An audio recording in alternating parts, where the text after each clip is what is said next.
As we mentioned at the beginning of the series, the teachings of the Buddha are vast in scope and profound in their implications. Among the most profound are his teachings on Tantra, also called Vajrayana, based on a foundation of loving kindness, a correct view of reality, and total renunciation. You're tired of life as you've known it, and you're courageously determined to be free of samsara for the sake of all beings.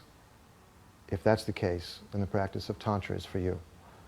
Under the guidance of qualified masters, students learn methods such as visualization, deity yoga meditation, and mantra recitation that help transform diluted energy into wisdom, so we can see the totality of who and what we really are. As Buddhist practitioners, it's essential to realize that the highly sophisticated and sensitive techniques in Tantra simply won't work, and even can be highly dangerous unless our motivation is genuinely altruistic. Since these precious teachings are extremely difficult to come across in this day and age, join us in investigating how we can make the most of this extremely rare opportunity.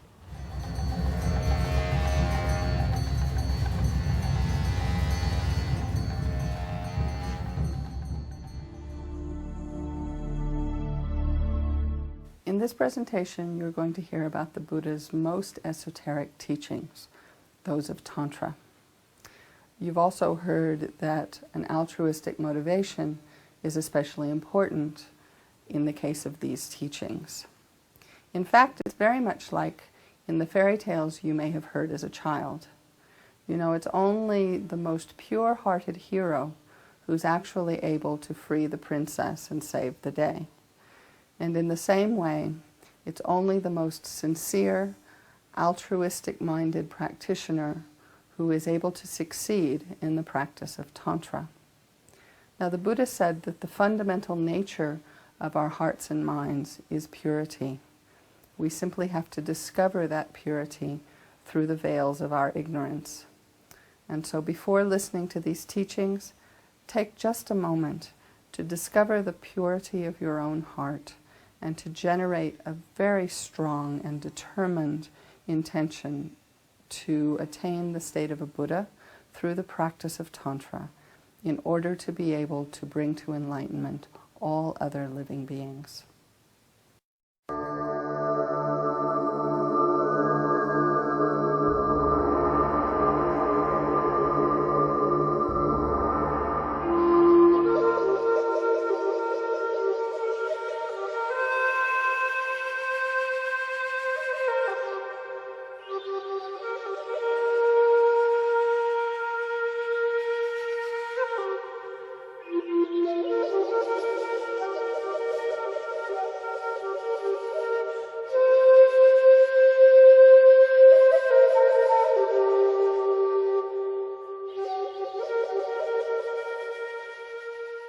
We can correct our the attitude. We can correct our action. Don't think that my attitude, my action is, my previous karma. I cannot do anything. That is misunderstanding of karma. Don't think I'm the powerless. We do have power. Human being, we do have power to change our lifestyle, to change our attitude, to change our habit. That capacity you call maybe Buddha potentiality or God potentiality or whatever you call. That's why Buddhism is simple. And it is universal teaching. It is understandable any religions or non-religious people. That is the beauty of human being has a powerful instrument. Any kind of things we can trick, any energy we can trick, we can transform it something else. That's why Tibetan Buddhism has much method how to transform attachment into the path to liberation, how to desire transform it, path to liberation. We do have much emphasis, method. The Buddhist point of view, there is no human problem which is cannot solved by human being. and that personally to understand and to encourage that the entire my problem, I can deal with my problem, I can solve my problem. That attitude is, I think, very essential for the growth of oneself. I truly believe that all of us, even though we are not good meditators, we are not maybe good spiritual, but all of us, if we have, some understanding and we have encouragement oneself, we can solve the problem. Most time, we lack of, understanding of our own capacity. We put ourselves down. That's why Tibetan Buddhism, sometimes you see Buddha with you. You see yourself as Buddha. I'm sure all of you heard that kind of thing.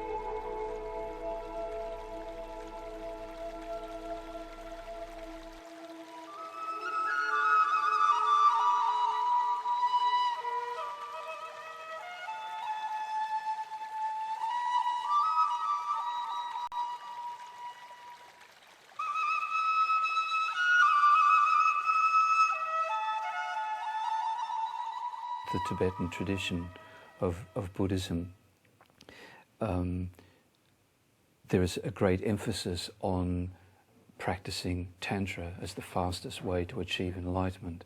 Not just to get enlightened quickly, but the reason that the Buddha taught Tantra was originally taught to bodhisattvas, great bodhisattvas who had unbearable compassion for the suffering of sentient beings, and because of that found it unbearable that it takes 3 countless great eons to achieve enlightenment. And while one is becoming a Buddha, sentient beings are suffering all that time. So because of that, the Buddha taught the fast way to achieve enlightenment, the tantric way. So it's meant for bodhisattvas, those beings who have unbearable compassion. So all of Tibetan Buddhism is influenced by the tantric view, and from a tantric point of view, the teacher, the qualified teacher, is the very embodiment of the triple gem of the Buddha, Dharma and Sangha. So it's kind of appropriate to think about this subject in the sense of meeting with a qualified teacher and generating the right relationship to that teacher is a very crucial part of the path to liberation and enlightenment. We need someone who really not simply knows the words of the Dharma, but knows their own mind and has the experience of controlling their mind in a wise and skillful way. And not just a little bit, but the more we want to accomplish, the more qualified the teacher we need. If we want to accomplish a bit with our mind, we only need a teacher who has a little bit of accomplishment. But if we want to achieve enlightenment, we need someone very, very highly qualified.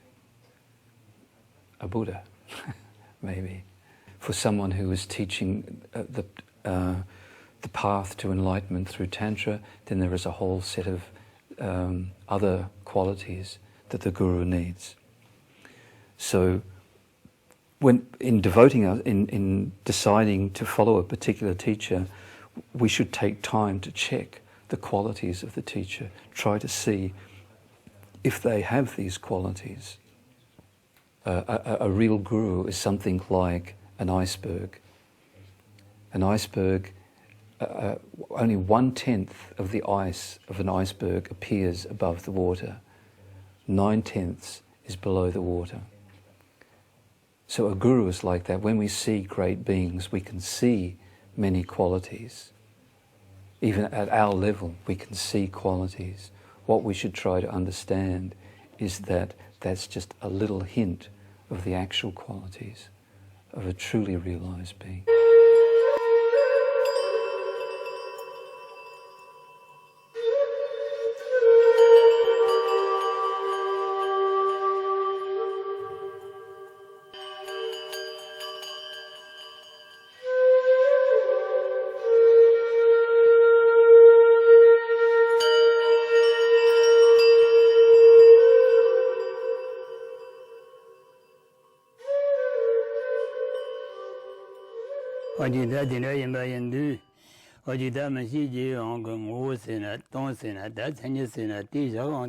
For practicing Dharma, basically one has a choice of sutric practices or tantric practices. Within the sutric practices, there is the Lam Rim, presented traditionally within the three scopes. It addresses individuals of the small scope, the middle scope, and those of the great scope. Another way to summarize the three scopes of the Lam Rim is to present the three principal aspects of the path. One of our prayers says, "May I be able to generate renunciation, bodhicitta, and correct view, and may I be able to complete the 2 stages of Tantra." So you see straight away in the first line we have mention of the 3 principal aspects of the path. Then in the second line there is reference to tantric practices. When we talk about sutric practices, or the sutric vehicle, we call that also the causal vehicle. When we are talking about the tantric practices, we can refer to them as the resultant vehicle. The reason why we call the sutric vehicle the causal one is because what we are stressing is the causes that will bring about the ultimate result. And here, when we talk about causes, we are talking about engaging into the practices of the 6 perfections. So things such as generosity and ethics, and enthusiastic effort and concentration and wisdom and patience. So in the 6 of them, they actually include method and wisdom, which are the causes that will bring about the result that we are seeking. Now, in Tantra, we are stressing different things, and this is why the name resultant vehicle is used. It is called the resultant vehicle because the way we practice is in a way that is stressing the result. Straight from the beginning, we are looking at the resultant state of enlightenment, and we set that as being our ultimate goal. What we do through practices of Veda Yoga is we try to imitate, we try to visualize, we try to imagine that we have already reached that state and we are practicing. In a sense, we are rehearsing the activities that we would be doing if we were already enlightened. We have 4 different classes of Tantra. We have action, performance, yoga, and highest yoga Tantra. At each one of those classes of Tantra, when they are presented more or less in 4 different chapters. The first chapter would be the chapter of empowerment. The second one would be of the vows and commitments that are assumed. The third one is the path that is meditated upon. And the last one would be the presentation of the result that is attained. So we start first with the empowerment, which is the step that opens up the door for the tantric path. In the same way that you enter the house through the door, you enter the tantric path through going through the process of ceremony.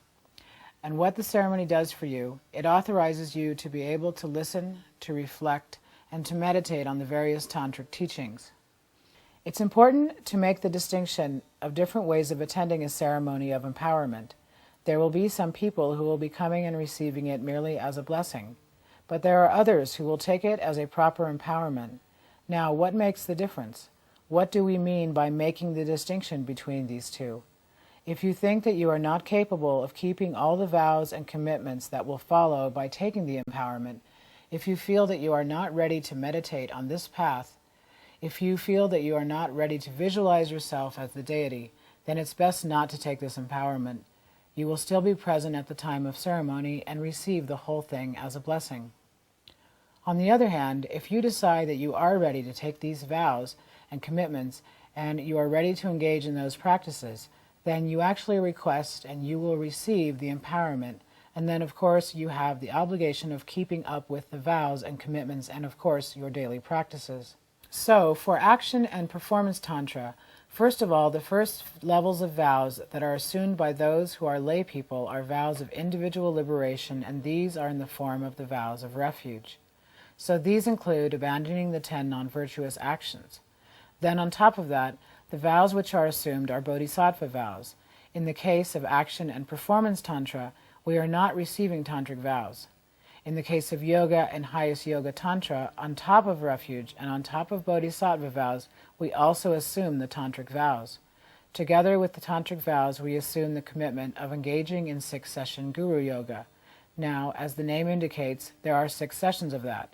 It's a practice that is repeated 6 times during the day, every day. If one is practicing lower tantras, one would have to engage in 2 distinct stages, which are called yoga with signs and yoga without signs.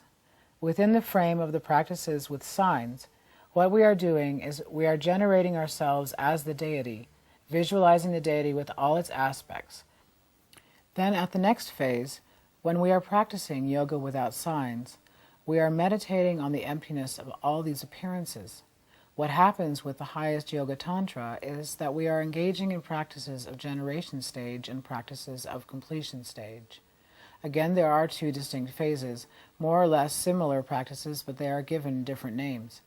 At the stage of generation, again, we are visualizing ourselves as the deity, but at the stage of completion, we are focusing on practices that will be bringing about the purification of the channels, the winds, and the drops.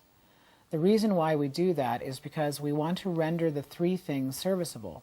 We want to bring about a certain degree of purification and flexibility with the winds and the drops that move within our channels.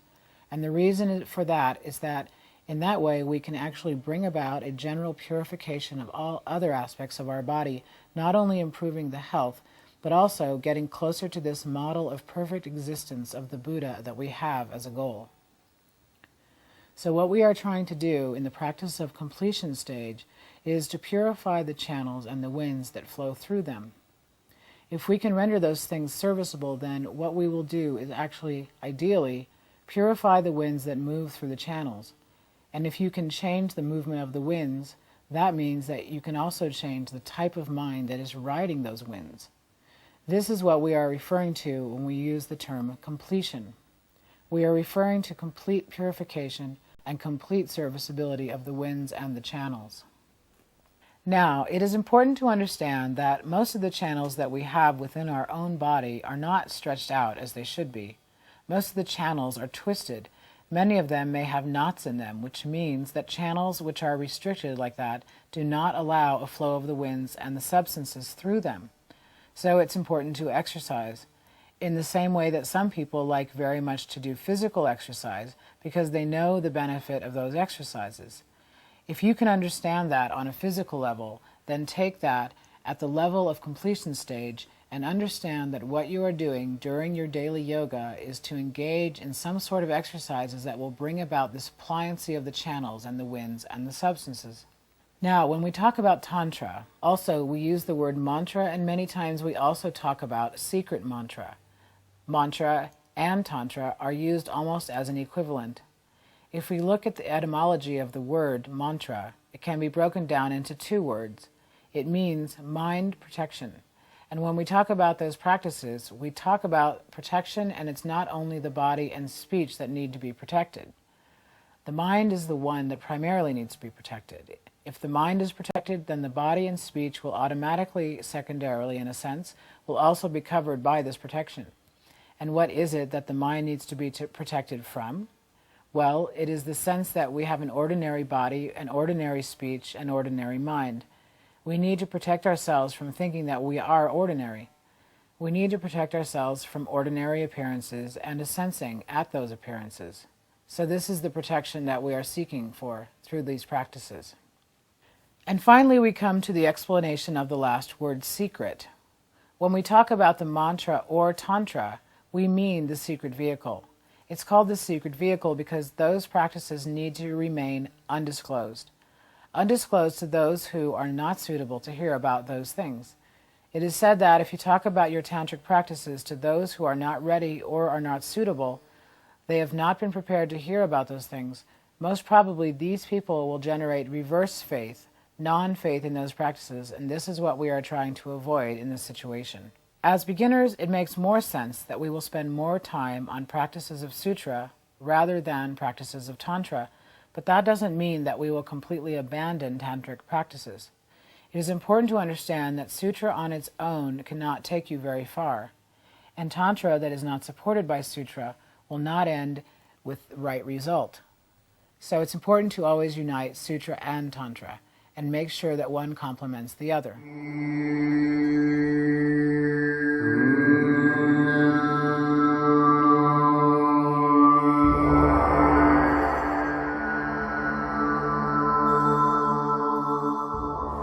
Tantra is often presented as something that's afterwards. It's something that's more advanced. In other words, first we study the sutra path, what the Tibetans would call the lam rim, the graded stages of the path, and develop certain basic fundamentals, such as what Lama Tsongkhapa called the three principal aspects of the path: the renunciation, the wish and the determination to break free from suffering and limitation, and then the view of emptiness, understanding the true nature of reality, and bodhicitta, developing the warm heart, the dedicated heart, striving for enlightenment to benefit others.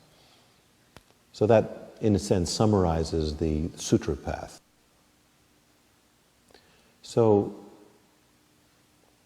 it isn't as if we practice on a sutra level until we're proficient and then we turn to something else. It's that the practice of Tantra allows us to get into those very same areas on a deeper, more meaningful basis. And so, for me, Lama Yeshe's introduction to Tantra, it really comes alive for me in a really meaningful way, not so much when it's talking about Tantra itself, but rather the three principal aspects that give it birth, that give it meaning. Many years ago, in the middle of the 70s, so quite a long time before I was working on this book, I did a retreat on Vajrasattva. That's the purification practice, which is considered a very important preliminary and aspect of tantric practice.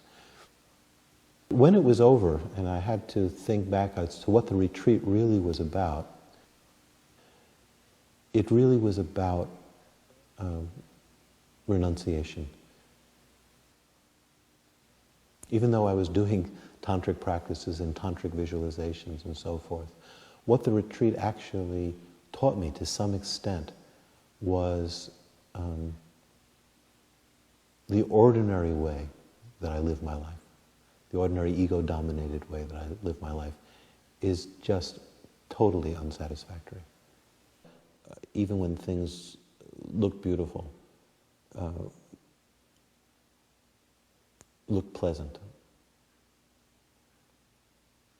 they may just be, it might just be a disguised form of dissatisfaction and suffering. I don't think the reality of that would have hit me if, at the same time, I wasn't doing other practices which were attempting to kind of purify my vision, concentrate my attention, remove some major obstacles so that I could understand things on a deeper level. So later, when I was working on Lama Yeshe's teachings on Introduction to Tantra, where he discusses this to some extent, that Tantra helps you actually understand the sutra topics better, I really felt I understood what he meant, what he was pointing at.